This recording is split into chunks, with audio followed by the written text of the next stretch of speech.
Je m'appelle Louane de Pape, je suis en bac professionnel commerce. Je travaille chez Joubo Immobilier, c'est une agence immobilière à Vernon. C'est une expérience à prendre, c'est quelque chose qui en temps normal, quand on veut le faire de nous-mêmes, ça a un coût. Là, ça nous était quand même, entre guillemets, presque donné. Et puis, c'est toujours sympa de voir un autre pays et d'acquérir d'autres connaissances. L'entreprise dans laquelle j'étais, elle s'appelle Tézénis. C'est une entreprise de prêt-à-porter féminin et masculin. Ils mettent en avant les sous-vêtements. C'est, je pense, leur gamme première. Et mes missions au quotidien, souvent j'arrivais le matin, donc tout le monde passait un petit coup de propre dans le magasin, repliait les piles. Et soit elle me donnait du merch à faire. Merchandising, c'est refaire les rayons, enfin redisposer un petit peu en fonction d'un plan qu'on avait. Je suis partie pour l'anglais, donc j'ai pu dans mon magasin dans lequel je travaillais vendre en anglais. Mais j'ai aussi du coup découvert l'italien parce que là-bas leur langue du coup c'est l'italien. Ils parlent tous italien, donc du coup ça m'a permis d'apprendre quelques mots italiens.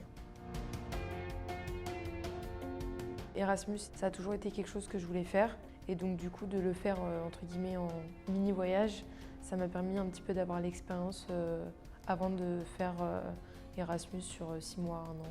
Je suis quand même assez contente d'avoir réussi à être partie là-bas et m'être débrouillée en fait.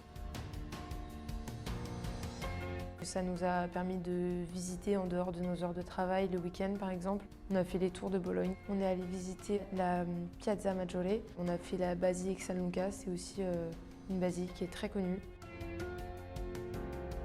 Non, pas forcément parce que moi je suis partie avec vraiment des bases minimes. J'avais pas forcément un très haut niveau et au final on arrive quand même à s'en sortir parce que l'anglais, quand on l'entend, on comprend assez facilement. Et puis après, on arrive à se débrouiller, que ce soit avec le téléphone ou alors sinon on essaye de se comprendre avec les gestes.